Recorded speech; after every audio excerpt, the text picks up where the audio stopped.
Apa sih yang terlintas dalam pikiran Kiwil dan Della kalau bicara soal pengacara?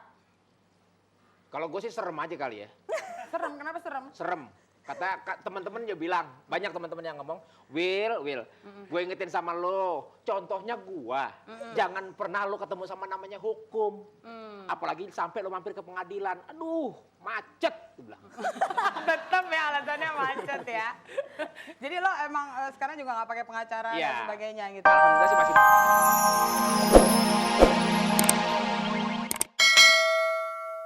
Del, kayaknya Della nih ya termasuk orang yang sering terjerat kasus ya. Mulai dari kemarin pernah permasalahan sama gonjang-ganjing dalam keluarga. Terus udah gitu suami kemarin juga sempat kena masalah. Dan yang terakhir kemarin dengan salah satu properti ya. Salah satu bukan developer. hanya hidupnya aja, mungkin lahirnya juga perlu kasus. Gitu.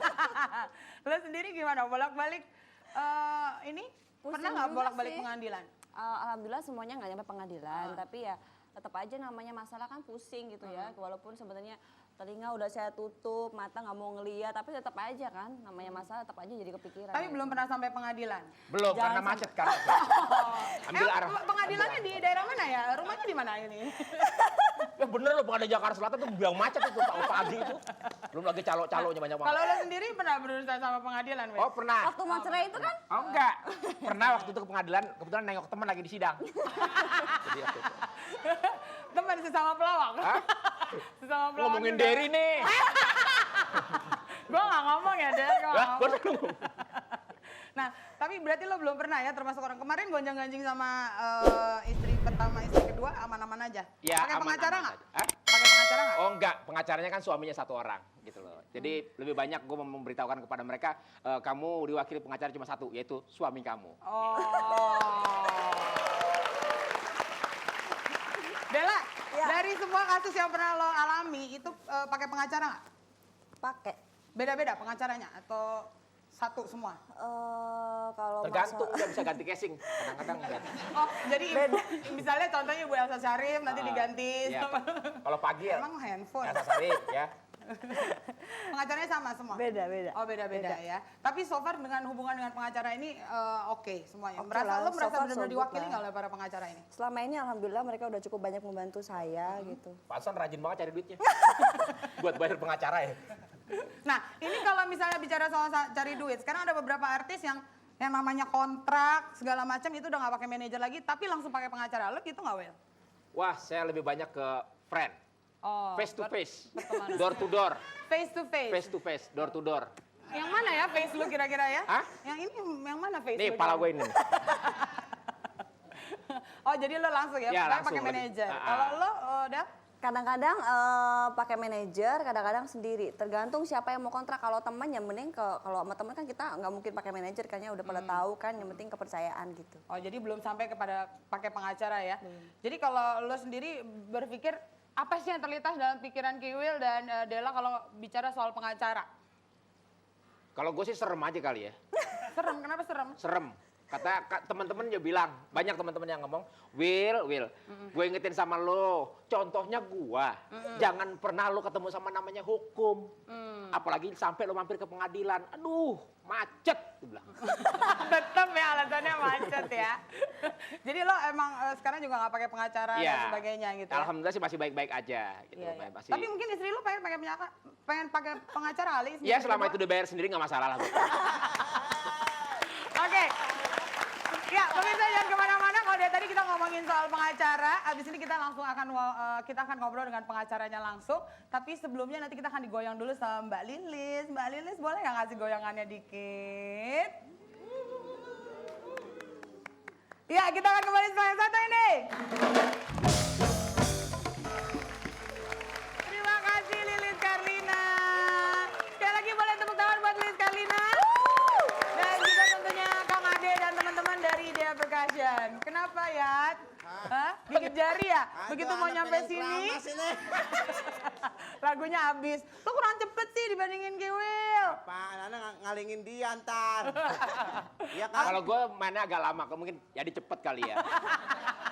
Maksudnya apa? Aku nggak ngerti loh. Kalau gua kan tipikal orang-orang typing, dia kan tipikal live. Oh, jadi cepat ya dia Cepat. ya. 10, 8, 5, 6, 7 kali kelar udah. Kalau Oh, gua kan lama. kelar, 1 jam, 2 jam baru kelar gitu. Ya. Belum lagi kalau ada kesalahan teknis Oh, apa gitu iya, ya. betul. Oke, dan seperti yang tadi udah saya ungkapkan di depan dan langsung saja kita panggil para pengacara yang lagi sering banget jadi pembicaraan dan sering banget masuk infotainment. Kita sambut langsung Elsa Syarif dan Farhat Abbas.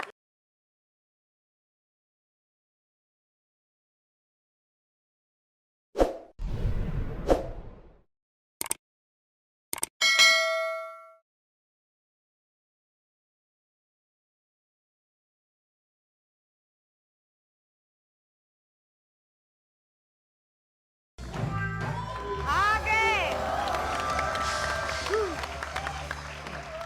Sebelum saya nanya-nanya sama mereka, saya pengen mereka mensomasi mereka dulu ya. Bener nggak Bu istilahnya ya? Mensomasi, klarifikasi semuanya istilah-istilah hukum. Tadi kenapa ngomongin berat badan saya? Kalau Ibu tadi tebakannya berapa Bu? Di atas 50.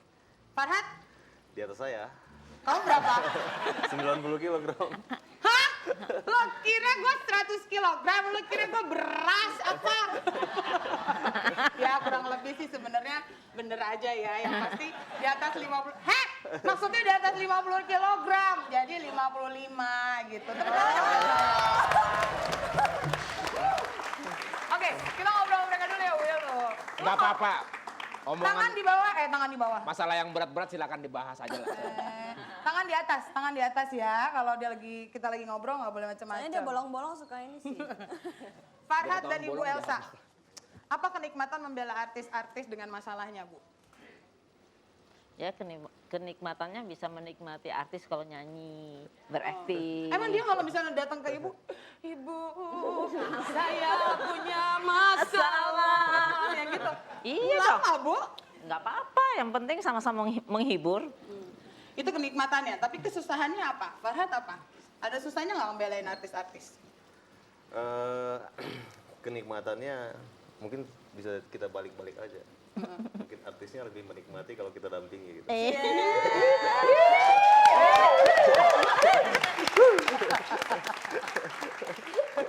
Tapi ada susahnya nggak? Susahnya apa ya? Nggak cuma sekedar mendampingi ya? Kita harus bisa memberikan yang terbaik ya, karena menjadi sorotan publik. Artinya kalau kita berhasil dan sukses, walaupun masalah sepele, tetap hasilnya akan bagus. Tapi masalah sepele atau masalah biasa, tapi kita tidak bisa menyelesaikan dengan baik, ya menyangkut reputasi dan nama baik juga gitu. Iya. Oke, nah ini kan kalau misalnya kita lihat Ibu dan juga Farhat ngebelain artis-artis, kadang-kadang akhirnya let's say deh tadinya adalah orang-orang di balik layar, ya kan, nggak pernah muncul di TV, maksudnya nggak pernah munculnya tuh yang didonder wartawan, tapi gara-gara ngebelain artis yang dikejar sama wartawan akhirnya Ibu Elsa sama Farhat gitu, jadi kena segala macem, harus jadi tameng sama artisnya, ini ganggu nggak akhirnya kehidupan pribadi Bu Elsa? Saya terus terang capeknya ngurusin artis ya. Terlalu banyak dikejar-kejar wartawan, padahal kan kita ada pekerjaan yang lain dan kita punya privacy, dan sebetulnya trik-trik atau langkah-langkah hukum itu saya nggak suka publik tahu ya. Itu justru untuk efektif dan bisa untuk mencapai tujuan lebih bagus tidak diketahui oleh publik. Waktu dikejar wartawan kenapa nggak pakai pengacara lagi gitu? Nah, itu kemarin sebenarnya terjadi pada kasus Bu Elsa ya. Iya. Waktu itu Bu Elsa baru-baru ini kayaknya ada seseorang yang melemparkan mancing masalah dengan Bu Elsa. Akhirnya Bu Elsa memakai Farhat Abbas sebagai pengacaranya. Sebenarnya boleh nggak kalau nyelesain sendiri Bu Elsa? Ya bisa aja, cuman kan saya juga banyak dalam hal ini kita nggak mau terlibat di dalam hal emosional segala rupa, jadi memang lebih bagus teman kita yang Tapi kenapa tangani. Farhat yang dipilih Ibu? Ya, karena pasangan saya juga di dalam Aduh, gosip kepengacaraan. baru nih. Gosip baru. Gosip baru. Tapi selain jadi pengacara, Farhat sendiri adalah bisa dibilang sering jadi santapan gosip, ya Iya. kan? Secara juga sekarang udah masuk ke dalam satu lingkungan selebriti juga gitu ya. Nah ini enakan yang mana nih? Jadi santapan gosip atau ngurusin masalah orang, sama-sama bolak-balik masuk infotainment berarti? Ya karena sudah terjun di bidang itu dan dalam kehidupan saya juga memiliki istri artis, ya, saya nikmati aja. Saya menikmati ya positif atau negatif, tetap saya ambil dengan yang positif. Tapi alhamdulillah lebih banyak positifnya. Oke, sekarang kalau dilihat dari kasus yang lagi ditangani sama Farhat sama Bu Elsa, lebih banyak kasus artis apa kasus-kasus yang biasa? Kalau persentase saya artisnya cuma 5% ya, selebihnya lebih banyak orang biasa. Orang biasa. Farhat? Jadi artisnya sedikit tapi infotainmentnya banyak banget. Jadi kesannya banyak ngurusin. Jadi kasus Banyak satu ya gitu. kelihatan seluruh stasiun televisi Iya. dan berhari-hari gitu. Tapi kalau kayak gini berarti bisa ada sisi positifnya juga nggak sih kalau gitu Bu Elsa dan Farhat juga sebagai pengacara namanya jadi keangkat juga kan berarti?